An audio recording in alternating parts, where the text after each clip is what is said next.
record and go ahead and get started. Like always, if at any point during me going through the notes, I'm going to try and take pauses here and there to make sure that there's not any questions. But if something does come up and you do have a question, you can always unmute yourself and ask it or write it in the chat, and I'll make sure to get to it hopefully pretty quickly as we're going through the notes.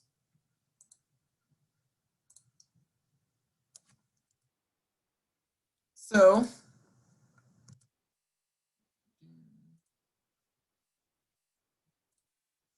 like I mentioned earlier, I've made a new area on our Google Classroom. It may not have shown up for you yet because it doesn't have anything published in it, but it'll be called Zoom Meeting Recordings. And after I finish and download the video for today, I'll post it underneath this topic on the classwork section of Google Classroom so that you can go back and rewatch old Zoom meetings that we went through if you want to see something that you missed, or just rewatch them again because you learn better when you hear somebody going through the notes.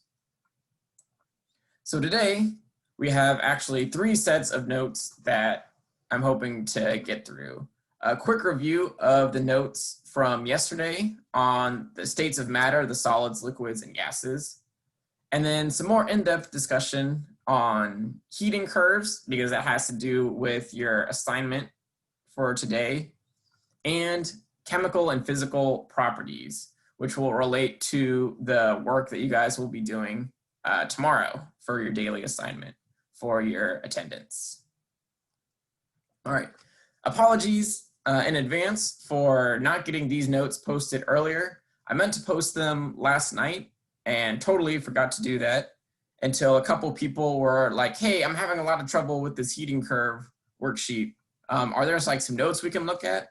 And my first thought was, well, of course there are. They're on the Google site. And then I looked and it was like, oh no, they're on my Google site, not your Google site. So in the future, I'm going to try to post all of the notes for the week on Monday or Tuesday.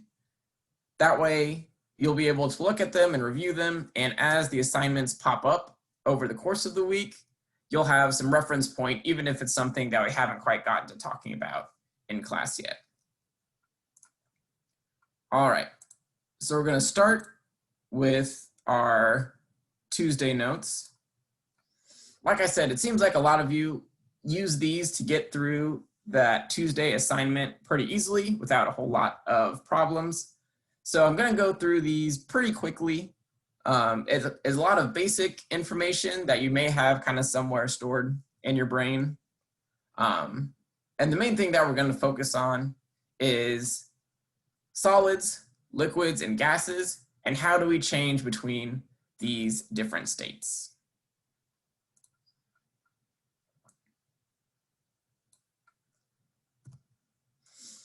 All right, so something that you may not have heard about when it comes to the idea of solids, liquids, and gases is this thing called the Kinetic Molecular theory. It's basically the idea that everything in the universe, so when we talk about matter in science, essentially what that means is stuff. So you, me, my computer, this desk, the air around me, the water in the oceans, the planets out in the universe, it's all made up of matter. And this matter is made up of these teeny tiny, super duper microscopic particles that are always moving and shifting around one another.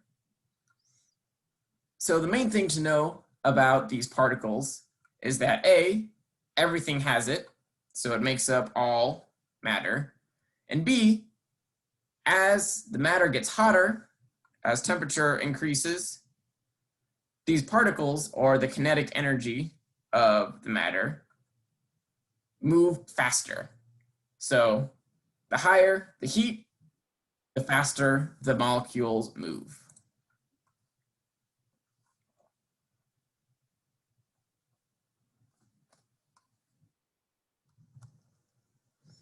So our three major states of matter that we're going to review today are solids, liquids, and gases.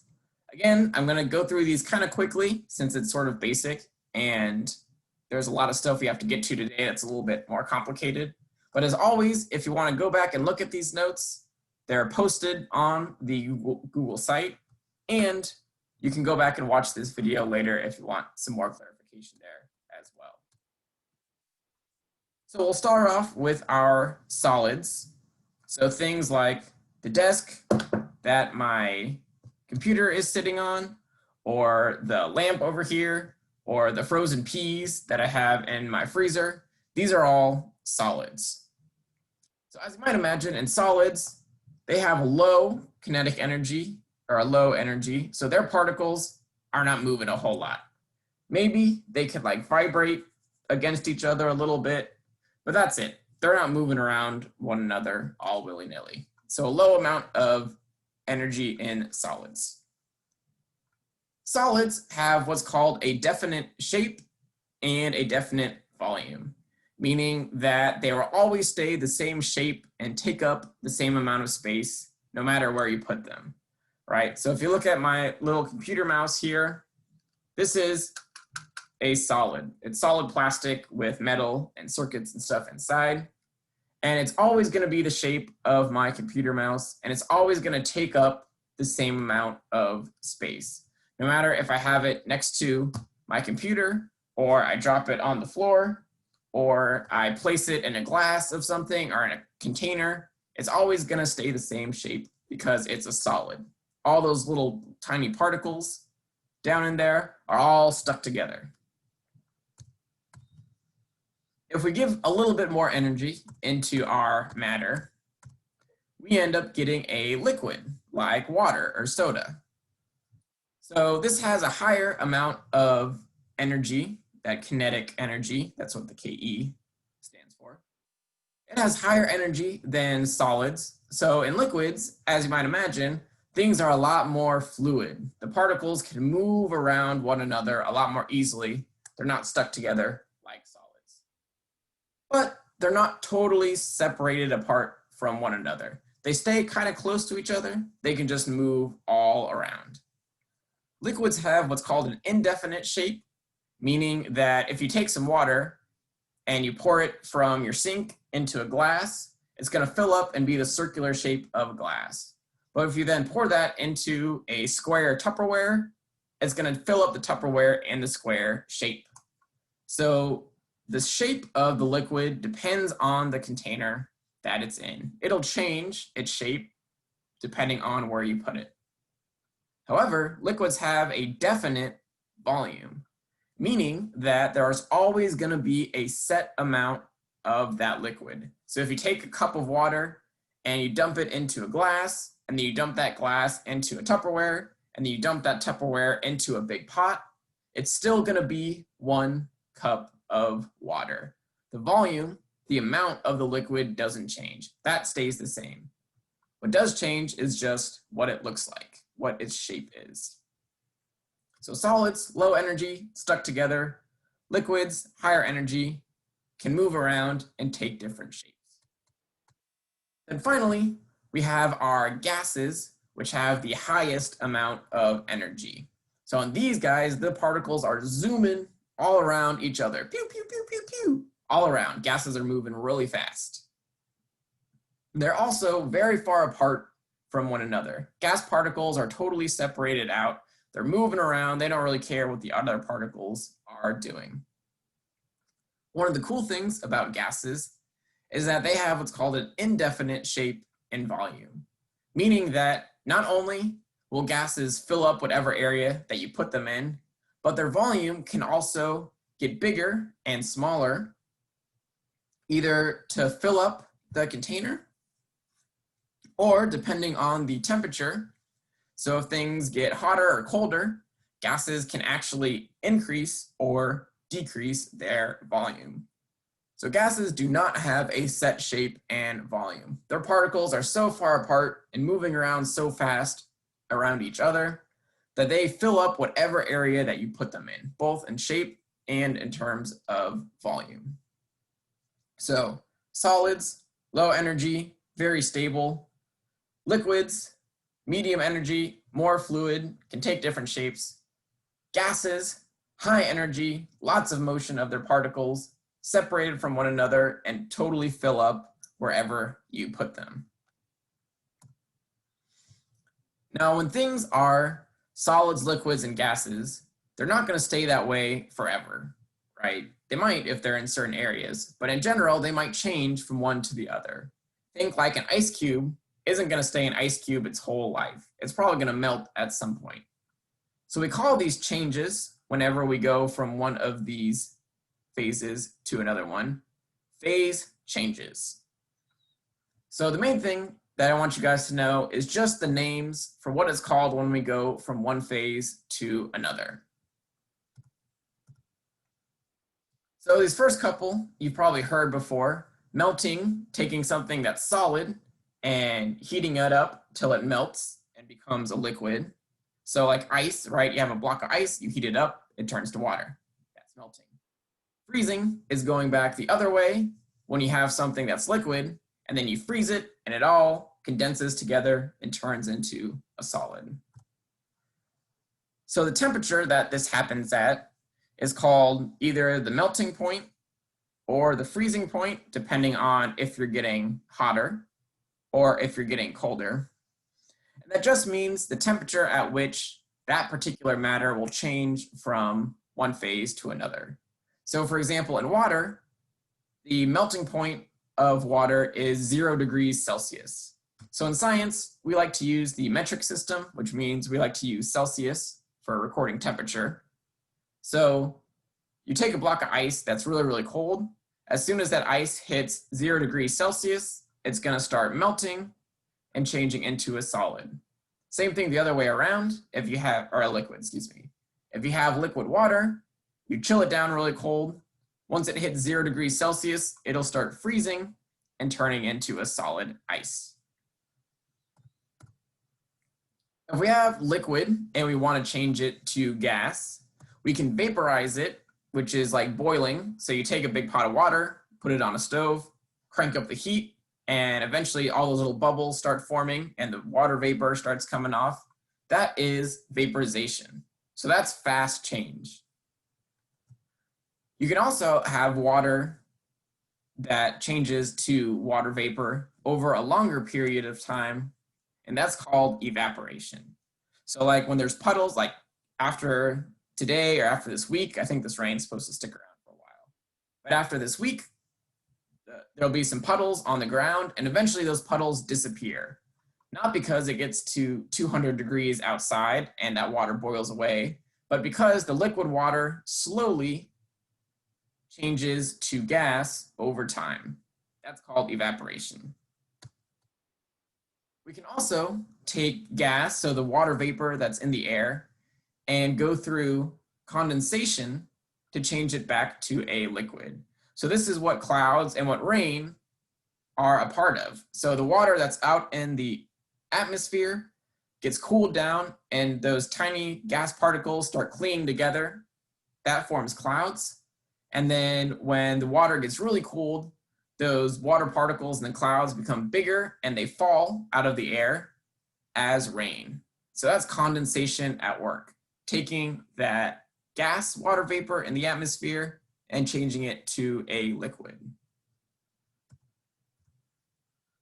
Now, some that you probably haven't heard of before, but that I think are really cool, are sublimation and deposition. This is when we skip the water phase entirely and go straight from solid to gas, if it's sublimation. Or with deposition, we go straight from gas to solid. This usually happens due to extreme temperature changes.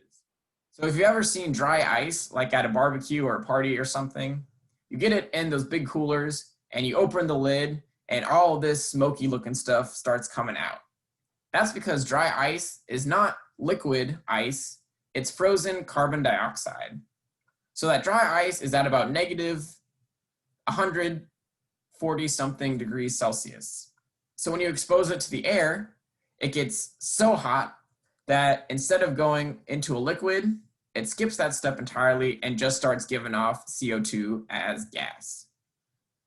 Deposition, same thing. You have gas and you cool it down really, really quickly and really extremely. And instead of changing and condensing into a liquid, it just clumps together and makes a solid.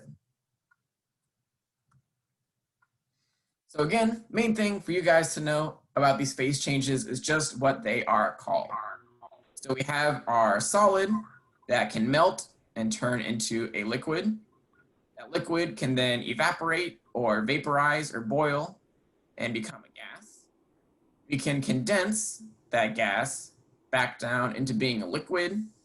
We can freeze that liquid and turn it into a solid. And then finally, we can also skip the liquid step entirely and have solid go through sublimation and turn into a gas, and then go through that gas, go through deposition and turn into a solid.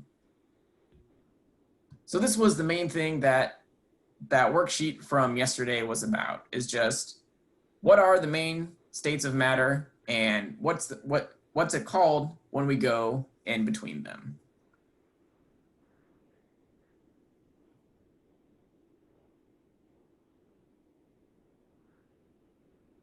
All right.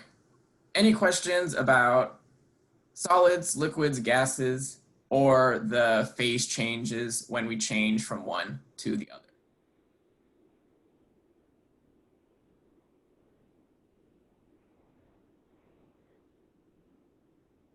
All right, awesome. Like I said, that was kind of the simple review part of today.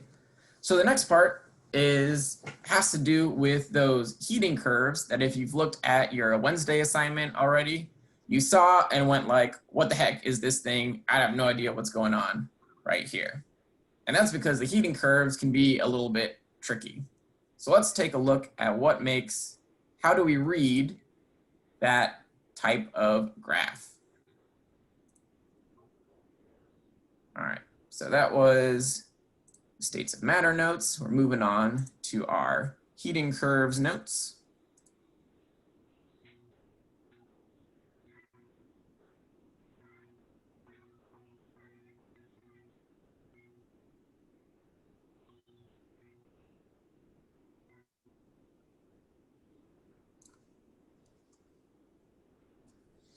All right, so heating curves. These are also sometimes referred to as phase change curves or phase change diagrams. They all mean the same thing. And essentially, what they show is the temperature of matter as energy in the form of heat, usually, is added over time. So it's a curve that has this kind of zigzag shape to it that we'll be seeing a lot of in a few minutes. And it's a way of measuring the temperature of matter. So essentially sticking a thermometer into some matter and then measuring what happens to the temperature of that matter as we add more and more energy, more and more heat into the system. And so if you look at a heating curve, I'm going to skip ahead here really quick, but we'll go back, I promise. So if you look at a heating curve, it looks something like this. Like I said, it has this kind of zigzag shape where we have some areas where the graph is going up and some areas where the graph is flat. So main thing to notice is that over here on the y-axis, the vertical up and down axis, we have the temperature. So whatever temperature we're reading on this matter. And then at the bottom down here, we have time. It could be time in seconds, minutes, hours. And it's just showing how much time has passed since we started creating this heating curve and doing these measurements. So we're going to break it out and talk about these areas of increasing temperature first, And then we'll talk about these areas where the temperature stays the same, stays flat. So again, the higher you get on this graph, the hotter temperature that you're reading from your matter. So the first thing that we're going to talk about has to do with the kinetic energy.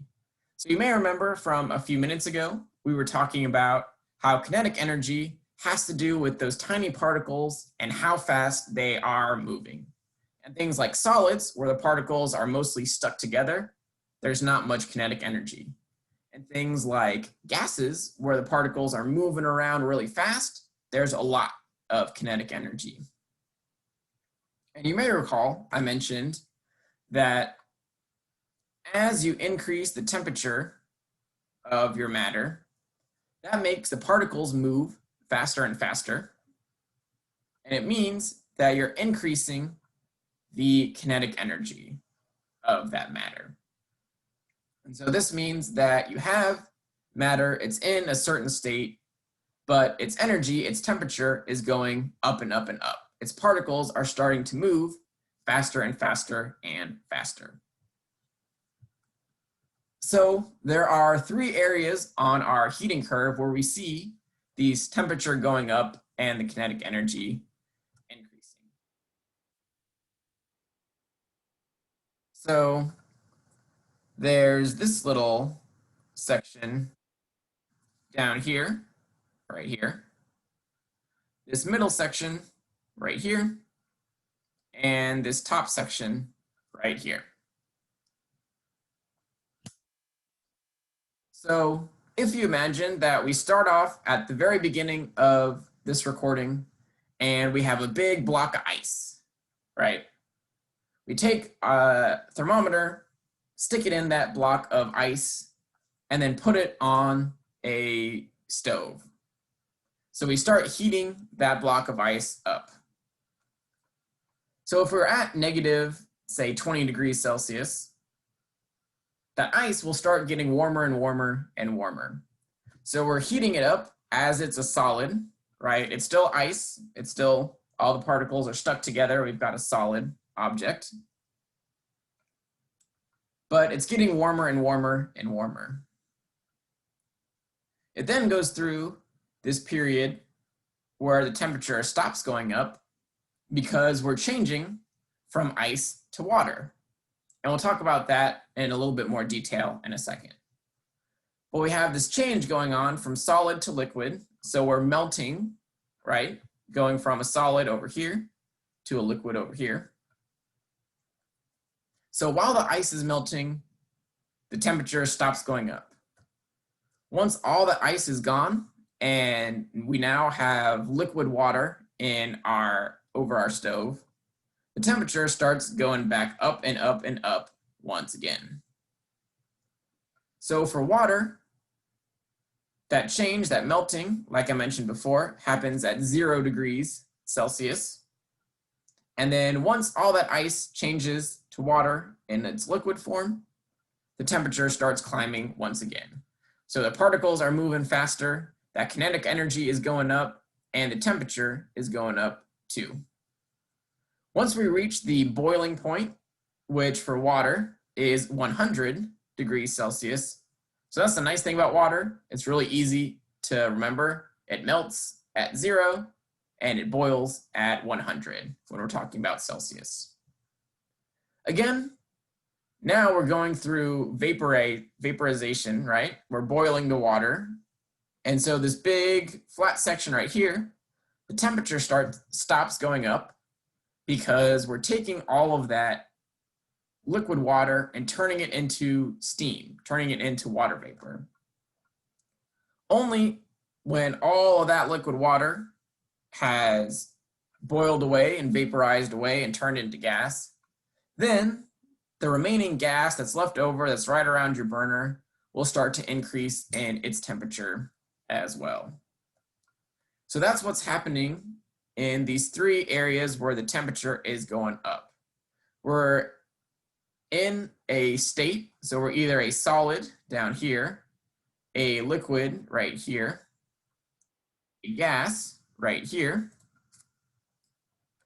and our matter, and this water, is getting hotter and hotter and hotter. So that's the first part of heating curves. These upward areas indicate temperature rising because we're heating up one of our states of matter, either a solid, a liquid, or a gas. The other part are these flat areas right here, where the temperature stops going up and stays at a constant level, a constant temperature. That happens due to something called potential energy. So we were talking about kinetic energy a second ago and the particles getting faster and faster and faster. Potential energy is also related to the particles, but it's a little bit different than kinetic energy. So potential energy doesn't refer to how fast particles are moving. Instead, it refers to how tightly the particles are fused together, how tightly they are held close to one another. So for example, solids would have low potential energy because all their particles are super tight, close to each other. Liquids would have medium potential energy because their particles are a little bit further apart. Then gas has a lot of potential energy because their particles are far apart from each other. So when we go from one phase to another, when we go, say, from a solid to a liquid, we've got to increase our potential energy by pulling those particles away from each other. So remember we talked about how in solids, the particles are all super clumped together. When we change to a liquid, we're using a lot of energy to pull the particles away from each other. So they're less tightly fused together. So the reason why on that heating curve, we have those flat areas where the temperature is staying the same is because instead of the energy from our stove increasing the temperature and making those particles move faster and faster, instead, all that energy is going to breaking the particles apart and separating them from one another.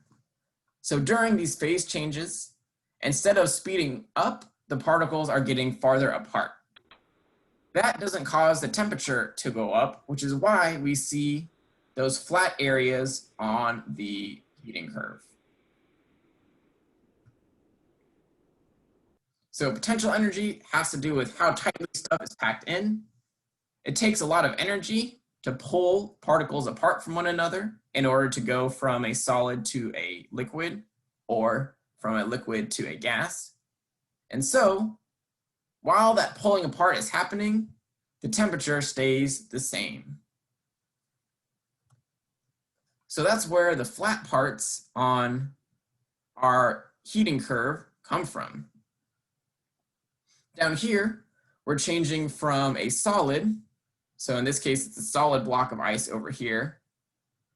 And then once we hit that 0 degrees Celsius, our temperature flattens out because we're changing that solid into a liquid. We're melting it and increasing the potential energy. Once we're all melted, now our stove is causing the kinetic energy and the temperature to go up and up and up and up until it hits that boiling point of, in the case of water, 100 degrees Celsius. Once it hits that, then we're going to put a lot of energy into boiling that water, vaporizing it, turning it from liquid to gas. But while we're doing that, we're not making the water any hotter. So if you stick a thermometer in a boiling pot of water, it should always read pretty close to 100 degrees Celsius, no matter how long that pot of water is boiling. Because, again, we're not increasing the temperature, we're breaking the particles away from each other, turning them from liquids that are kind of moving around close to each other to gas, which is flying around very far apart. So flat sections are where this phase change is occurring. We're going from one phase, one state to another, and using all that energy to separate out our particles, make them be further apart. So when we look at it all together, we start off with our solid block of ice, stick a thermometer in there, put it on our stove. That ice starts to get warmer and warmer until it hits the melting point. Once it does, the ice stays the same temperature, but is being converted from solid to liquid. It's melting. Once we have melted all the ice, turned it into liquid water, that water will start getting hotter and hotter and hotter. So now we're a liquid and our temperature is going up. We heat up until we reach our boiling point. That is when we start vaporizing our water and turning it into water vapor. So we're going from a liquid and putting a lot of energy into turning that liquid into gas. Once all the liquid has been converted into gas, then the temperature of that gas will start rising once again now that there's no more liquid to be pulled apart.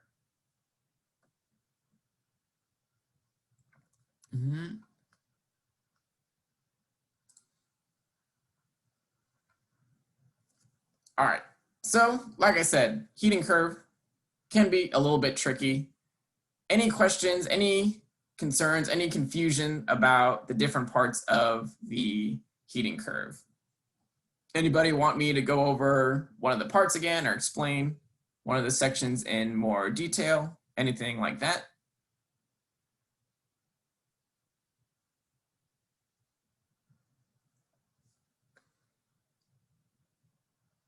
All right, not getting any questions in the chat either. So for the homework, you guys are going to be kind of filling in a heating curve of your own. So let's go take a look at that really quick. So question real quick, the homework that we did, you're going kind of over it right now with this that was supposed to be due today? So this is for the assignment that got posted for today. Oh, okay. So this is what it was. Okay. So I got to redo it. Yeah. So if you've already done the assignment for today, you are more than welcome to go back and change your answers, resubmit it, if these notes helped you figure it out. Yeah. Okay. Gotcha. Thank you. No problem. All right. So if we go back and take a look at the heating curve assignment.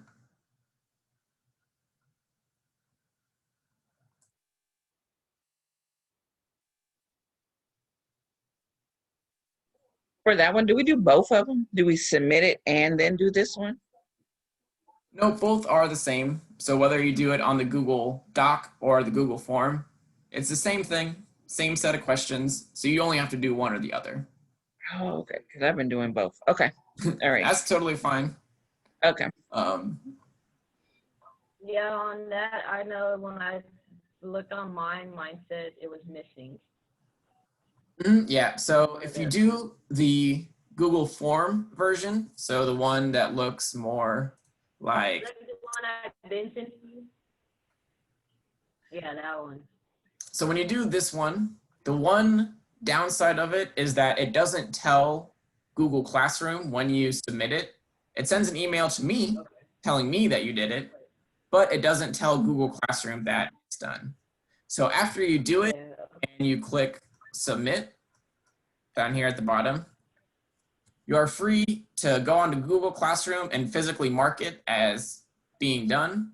Or if you don't, that's fine too, because I'll see that you did it and I can look through everybody's responses and be like, oh yeah, I did it. All right, awesome. Yeah, that's why I send messages asking if you get my stuff, just to make sure.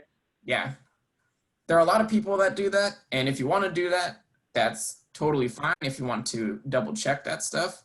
But just to kind of ease everybody's fears, once you hit this submit button down here, I get a notification saying Crystal just submitted the heating curve worksheet. And so if you want to double check with me, you can. But once you hit submit, then I know that you for sure have done it, and I can go back later and grade your responses. Okay. So whatever version you do, you're going to have this heating curve graph right here. And this is similar to the other one. Like imagine that you take an ice cube and you stick a thermometer in it. You heat it up over time and it makes our familiar buddy, the heating curve right here.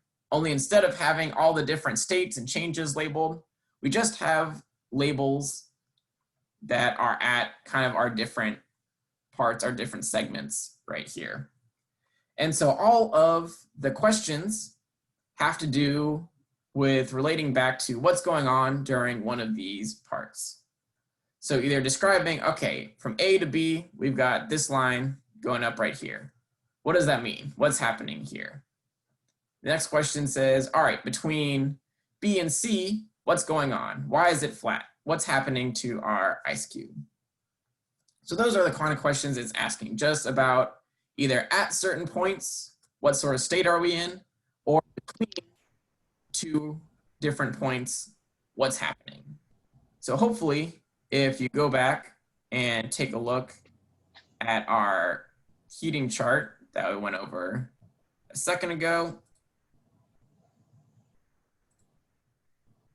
you'll be able to kind of follow along and figure out what's going on in between the sections, and at each of these different points, what kind of matter are we dealing with?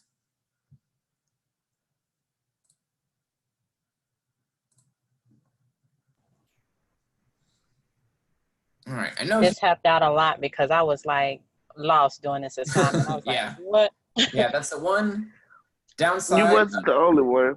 Yeah, and I got a couple people that were like, I have no idea what's going on. And that's the one downside of having this class later at night, is that I'll post the notes and assignment that we're going to go over. And if you want to do it early, you can. But sometimes it might be better to wait until after class, because I promise every assignment that I post on a Zoom day, we'll talk about a little bit during class time. I was so lost. I was like, do some words go with this? Because I don't even know what this is. Mm-hmm. Yeah, yeah. I just put hot and cold. I was like, it's hot, it's cold. I said, it's gonna be right or wrong. I messaged him that I was like, I don't know whether to put hot and cold or evaporation. Yeah. I was like, it's getting hot. So like I said, if you turned in bad, a version, if you're a little bit too much of a go-getter and turned in a version already, you're welcome to go back and turn in a new version with maybe some better answers on. If not, then hopefully the notes and the worksheet together will kind of help you figure out where to be going. Again, in the future, I'll try to be better about posting the notes for the day earlier in the day, so that if you do want to try to attempt the homework before we get to it in class, you'll have a better set of notes to work off of instead of me waiting until like 3 o'clock today. I actually thought that you was trying to give us this thing like it was a quiz or something to see if we knew it. So I was like, is he playing with us, or just did we miss the reading part? Because I was like, I don't understand. I was actually trying to do it last night, reading it, and I was like, yeah, I was totally lost. I was like, yeah, I'll just wait. Mm-hmm. So yeah, I'll try to make sure to post. I think what I'm going to do for future weeks is post all the notes for the week right at the beginning, and then as the assignments come up, hopefully you'll have something to base things off of a little bit more. And you did say all your Zooms are going to be recorded for us to go back? Mm-hmm. Okay. Yeah, I'm recording this one as we speak. So yeah, as soon as it gets processed and uploaded, I'll post a link to it on our classroom in that Zoom recording section. So you can go back and watch me go through the notes again if you find that helpful. Definitely need it, because I'm working right now and I'm missing everything, but I'll go back and look at it and then I'll do the assignment. All right, Thanks. no worries. If we don't go back and do the assignment, does it change our grade if we got it wrong? Yeah, so after the end, so I'm not grading any of the work that you turn in today. I'll take a look at it tomorrow, and I'll go based off of whatever your most recent submission was. Okay. I was gonna add something, and then my brain blanked out, and I forgot what I was gonna say. But yeah, so I'll make sure to not go in and grade anything until we go over the notes for it. And then I'll go back and see if, so that way you can kind of go in and change some responses if you want to do that. All right, so any more questions about the reading the heating curve, how you figure out what's going on the up parts or the flat parts, anything related to that? I don't have any questions. I think what you did kind of helped out, and then going over all the notes, it helped me out. Mm-hmm. Awesome. Well, that is what I'm here for. It is literally my job to help you guys out. All right. So, unfortunately, we cannot stop quite yet because we have one more thing to go over that will help you guys with the assignment that I'm posting for your Thursday. Hey, Mr. Stanley. Hey, Tasha.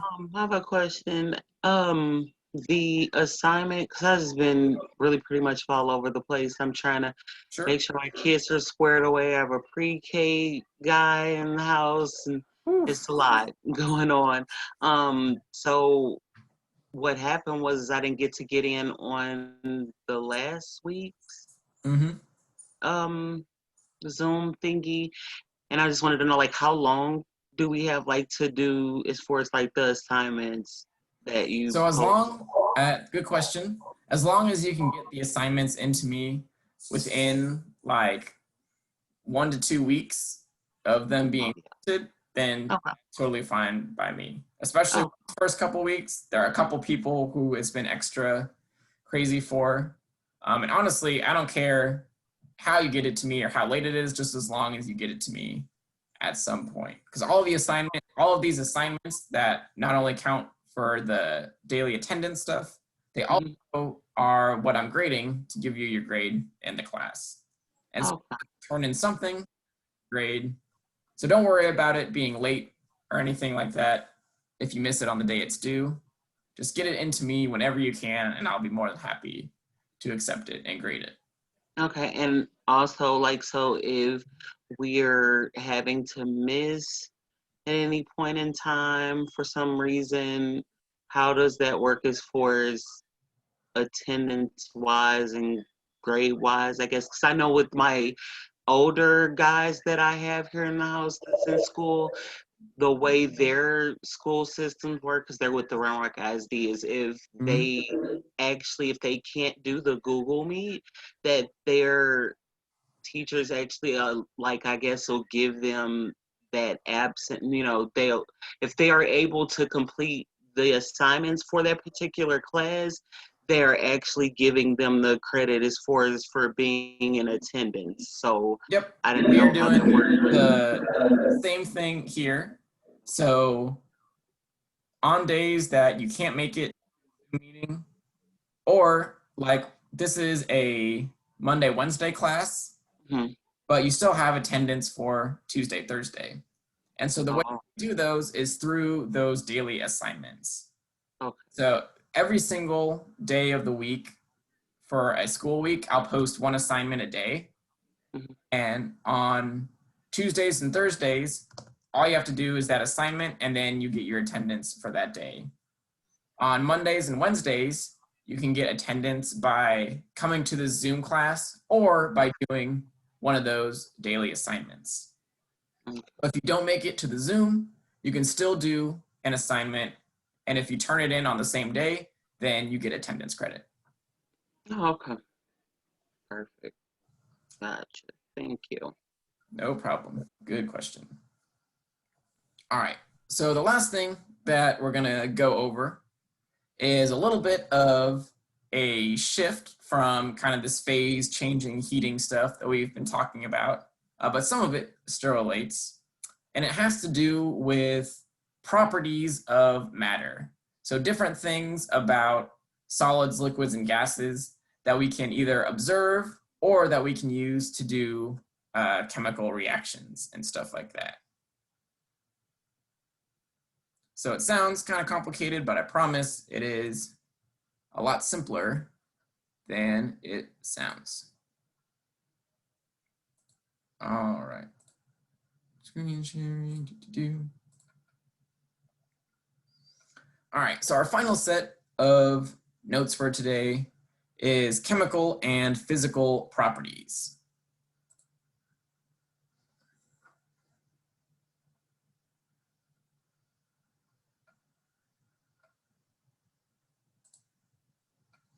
All right, let me go shut my office door real quick.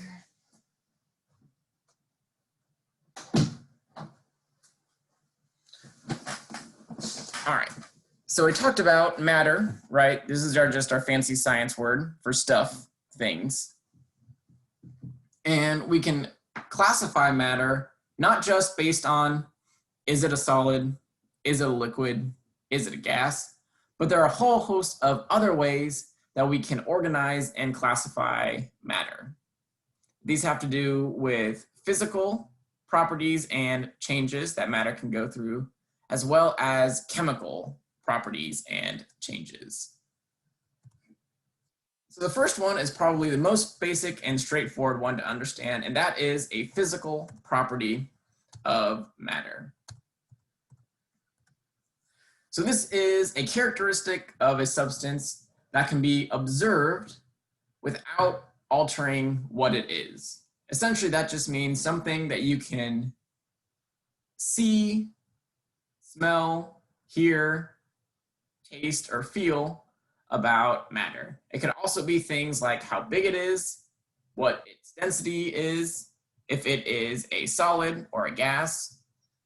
All of these are physical properties of matter.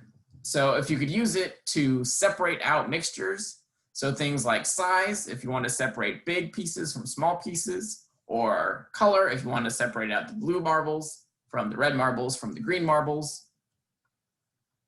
If you want to separate stuff out based on mass or weight, these are all physical properties. So something that you can directly see or measure about a substance.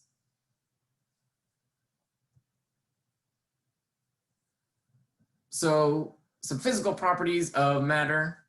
The freezing point of matter is a physical property. So like we were just talking about how water melts at 0 degrees Celsius and boils at 100 degrees Celsius. Those are physical properties. That's something that you can measure about water. Metal tends to be really hard and really dense and heavy. These are physical properties of this metal right here. You could also say that it's gray, it's very smooth. Again, everything that you can measure or observe about something is a physical property. Plastic tends to be see-through. So if I held up like a sheet of like cling wrap or something, I could still see you guys through the camera. It's also very bendable, right? You can squish plastic up or stretch it apart. So because you're not changing it, it's still plastic, whether or not it's a fully sized water bottle or you squished it down to make it flat. It's still plastic and it still has physical properties of being clear and easily bendable. Fruit, when it goes rotten, it has a really distinct nasty odor. And if you try to eat it, it's going to taste really bad. These are physical properties of the fruit. So something that you can smell or taste about the fruit that tells you about what you are observing. So again, very straightforward. Physical properties is just a measurement or something you can observe about that matter. So matter can go through a physical change as well. So we've been looking at its properties, but what happens if we take a piece of paper and rip it to shreds? or we take that solid hunk of ice and melt it down into water. These are physical change. So we're changing the form of a substance without, and this is a very important part, changing its identity. So we start and we end with the same substance, but it might look different than it used to. So the properties of it remain the same, right? Whether or not water is in ice or in liquid form, it's still going to be clear for the most part, right? It's still going to be made up of the same molecules down at the level. It just used to be one state and now it's a different one.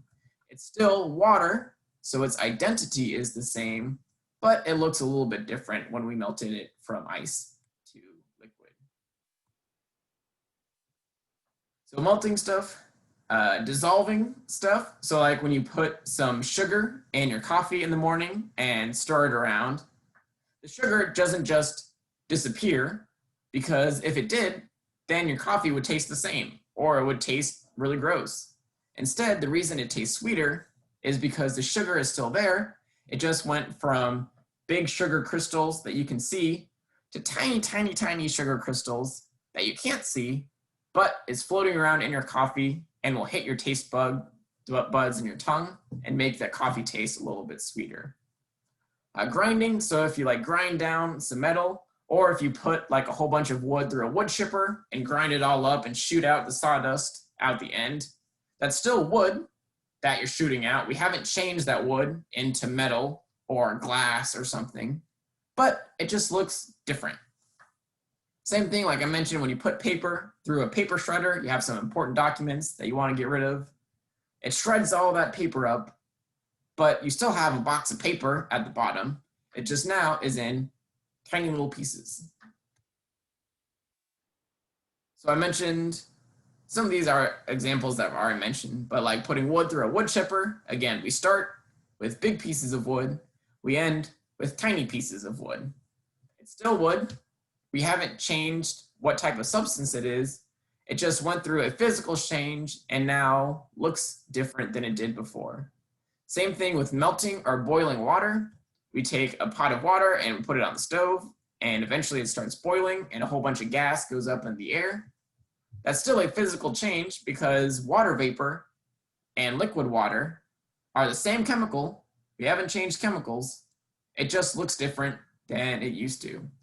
And then, like I mentioned, if you add sugar to coffee or you add some salt to water for some reason, like you're going to start pickling something, the salt water still has salt in it.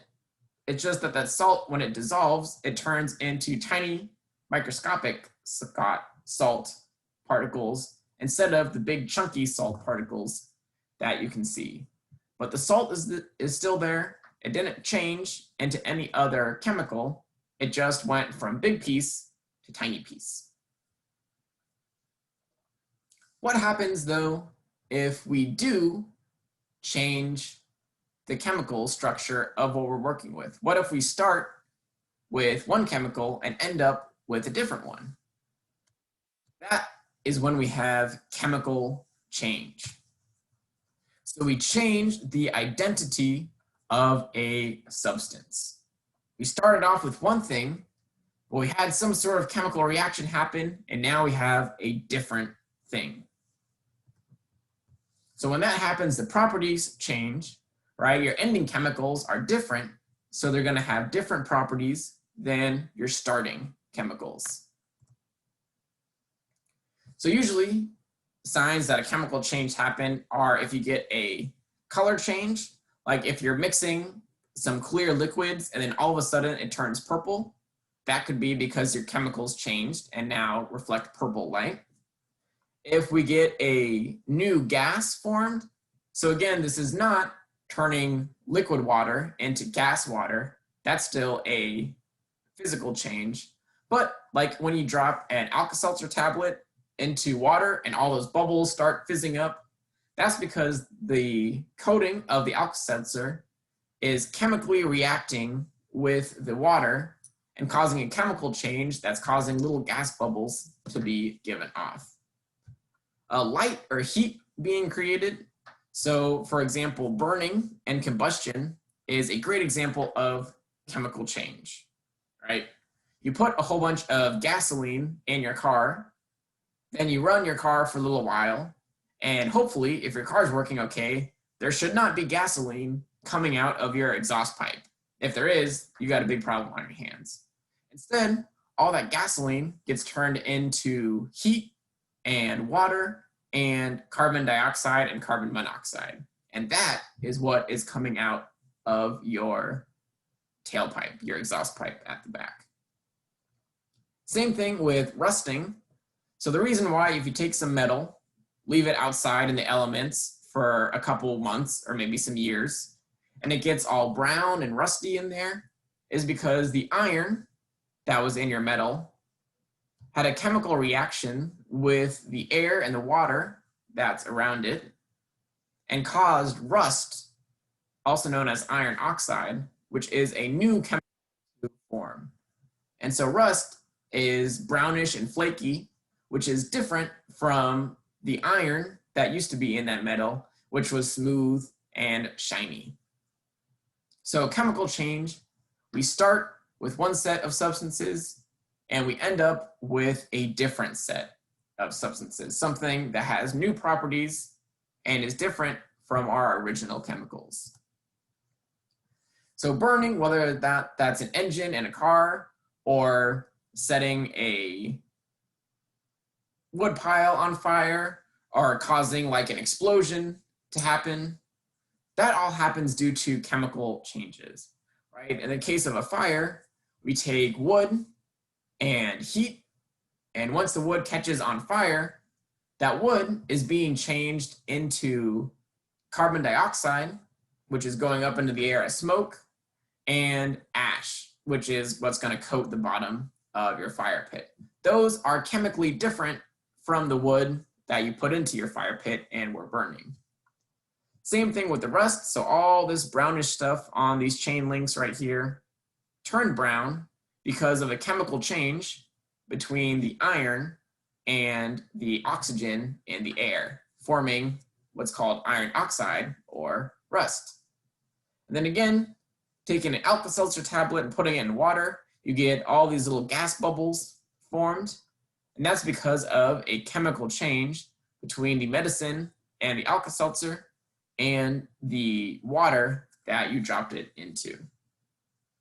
So we started off with one set of substances, we end up with something different. We end up with medicine that's chemically reacted with our water in the case of gas formation. So then finally, the last section about chemical properties. Essentially, a chemical property is just a description of matter that indicates whether or not a substance is likely to undergo a chemical change. So for example, paper is very flammable. Gasoline is very flammable. Plastic is not very flammable, right? Rubber, not very flammable. And so how likely something is to catch on fire and burn is its chemical property. So a chemical property of wood would maybe be that it is very flammable. And then if you burned it, then that's when that wood would go through a chemical change from wood to carbon dioxide and ash. Same thing with how reactive certain elements are. And so there's some matter that is very reactive if you put it in water or if you expose it to oxygen. And so how reactive a chemical is one of its chemical properties. So like, for example, the metal or the mineral, what I'm thinking of, sodium is a very reactive mineral. So if you have pure sodium, it'll react very, very violently with other elements or other atoms like water. Whereas something like neon, so the gas that goes into the pretty signs that are on the outside of stores, neon gas is very, very non-reactive. So neon gas doesn't like to react with other chemicals. It likes to just stay as its own neon gas all day, every day. So how flammable, how reactive something is its chemical property. And then when it actually goes through that burning, or it goes through that rusting or that chemical reaction, it goes through a chemical change. All right, so physical property, something we can measure or describe about an object. Physical change is when we change the shape of matter, or maybe the state that matter is in, but it still stays the same thing from start to end. So we tear up a piece of paper, we put wood through a wood chipper, it's still paper at the end, it's still wood at the end, we've just changed its shape. We have chemical changes, which is when we do change the material. We start off with one set of chemicals and we end up with a different set through things like burning or rusting or reactions with water. And then a chemical property just tells us how likely a certain piece of matter is to go through one of those chemical changes. Is it very flammable? Is it very reactive with other elements? Is it likely to rust? All those things would be examples of chemical properties of a substance.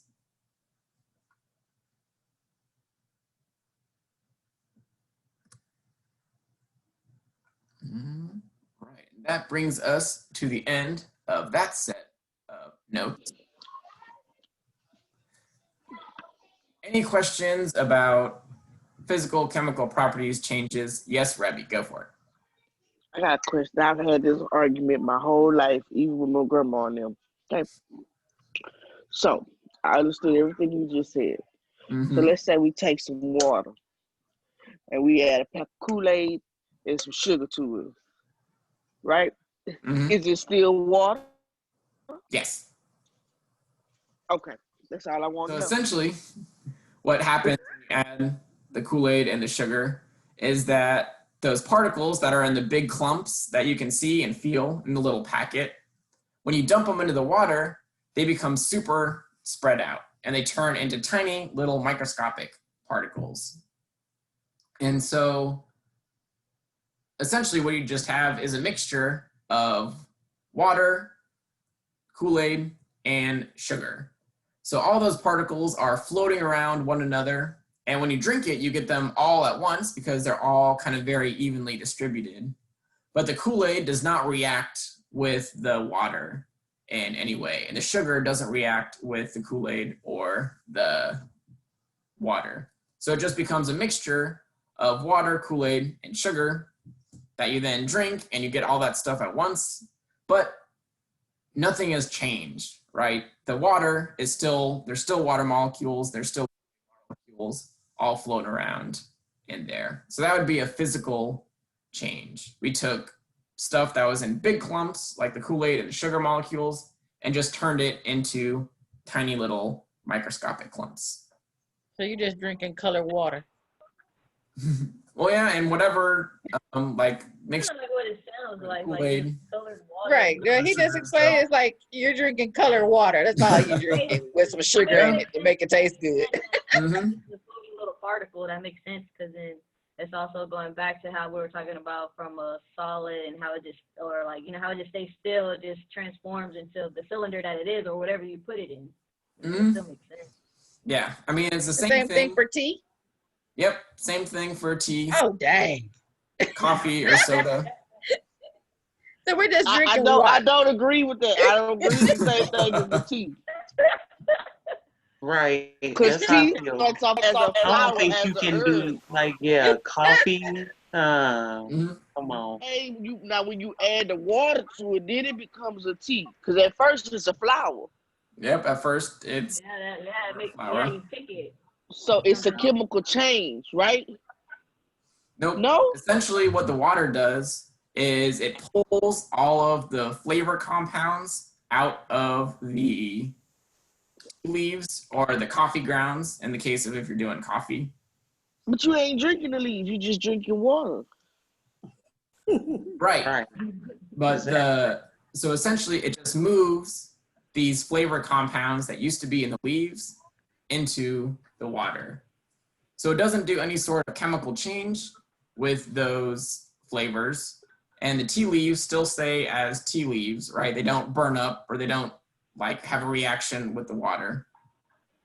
It's just essentially just you're just drinking like leaf flavored water. Or in the case of coffee, it's just bean flavored water. But all the flavor comes from soaking those beans or those leaves in the water. And then those little flavor molecules get extracted out of the leaves. Not through a chemical reaction, they're just physically moved from the leaves or the beans into the water. So that's just the same as like, is that going to stay the same like as just for like Gatorade and all that type of stuff too, or is that a little bit different? Mm-hmm. Even soda? Yep. Right. Yep. Soda is essentially That's crazy. just sugar What about alcohol? and flavoring. So alcohol It's also they're from fruits. that is when you get stuff. a chemical change. Okay, look, I need something to That's say. a chemical reaction right Nice. there. Explain the chemical change and Yeah, So in explain that. alcohol, you take a Gotta hear this one. of grains like malt or barley or hops, and very, very basically, you mush it all together, you mix them with water, but you also mix them with yeast. And what the yeast do is they're tiny little microbes, kind of like bacteria, essentially, and they eat all the little sugar particles that come out of those grains. They take it into their body and they do a chemical change, and their waste product is alcohol. So they take sugar and use sugar for energy and then excrete alcohol. And so that's where the alcohol and things like beer and wine and liquor comes from, is from these little yeasts eating the sugar that's coming out of those grains, or like for for vodka, it's potatoes or corn. For whiskey, it can be corn or rye, stuff like that. And so the alcohol is produced because of a chemical change, right? You can go out and eat all the potatoes or all the hops, all the malt or barley that you want. That's not going to get you drunk. And you can take all of those grains and soak them in water for a long time, and you're going to get probably a kind of funky tasting liquid beverage, but it's not going to taste like beer. You need those tiny little microbes, those little yeast cells, to eat up the sugar from those grains, and essentially they poop out the alcohol. So they've been essentially used by humans for thousands of years to eat sugar and produce alcohol from it. So that's where the chemical change comes from, is they take sugar and they chemically alter it and it becomes alcohol. Mm-hmm. But yeah, things like Kool-Aid or soda or coffee or tea is essentially just mixtures of water and sugar and the flavor compounds that come from the coffee beans or the tea leaves. So why do they say it's bad to drink coffee and tea then, if it's just water? Exactly. Because coffee beans and tea leaves also have caffeine in them. Well, the caffeine is naturally found in the bean and the leaf of the coffee and the tea. And so that's one of the reasons, is because some people can have too much caffeine, or if you have too much caffeine over time, it can cause issues. Also, a lot of people obviously put a lot of sugar in their coffee and creamer, or if you get like a bottle of tea from the store, that probably has sugar added to it because this is America, and so everything needs a little bit of sugar in it. That's why in some cases, especially like sweet tea or iced tea, oof, you can get a lot of sugar. Sometimes hidden, sometimes not so much hidden in there. And so that's why sometimes people say to cut back on tea and coffee is partially due to the stuff you add in, like sugar and cream, and partially due to the caffeine that it has. Okay, so I have a question. But what All right, Lorenza. go ahead. Okay, Michael, so on the assignment that we have, we're just cross-referencing your heating curve diagram to the assignment that you posted there, right? The diagram. Yep. So for the Yeah, okay. heating curve worksheet, So we're just plugging in. yep, you can cross-reference it with the heating curve notes. And Right. then, thank you, that reminds me. Right. So tomorrow, the assignment will be essentially about identifying different examples of physical and chemical properties and changes. So there's not any chemical and physical questionnaire on here. This is just, we're gonna refer back to 910 for tomorrow, right? I mean, for this, those notes are for tomorrow.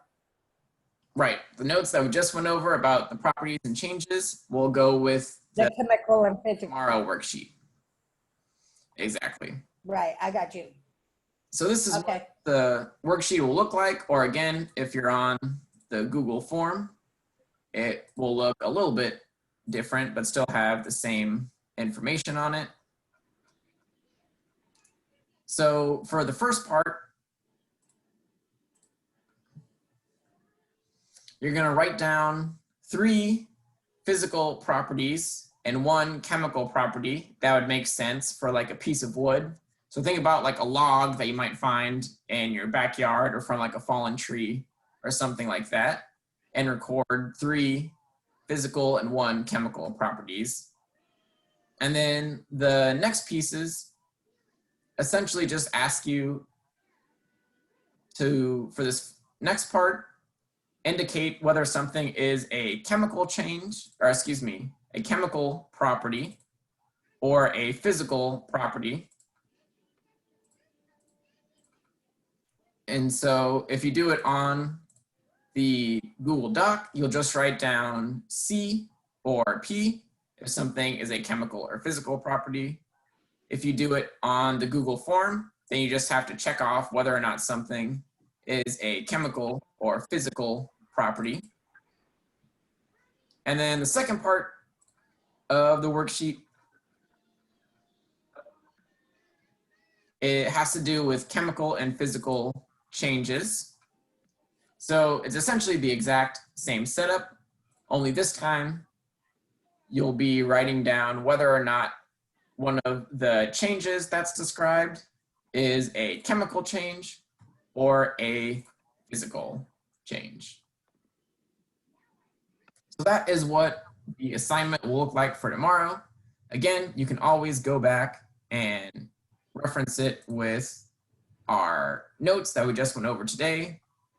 Those are already posted up on our Google Classroom site right here. So we have our heating curve notes for the assignment today and our chemical and physical property notes for the assignment tomorrow. Then also, like I mentioned at the beginning of this class, I'll be posting the recording from this Zoom meeting on the Google Classroom later tonight. And you can go back and watch sections of that if you want to hear me go through the notes again. All right. Any final questions about anything that we went over today or any of the work you have coming up today or tomorrow?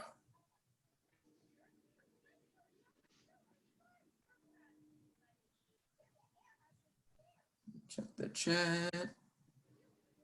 All right, no questions in the chat. Let me go ahead and stop the recording there.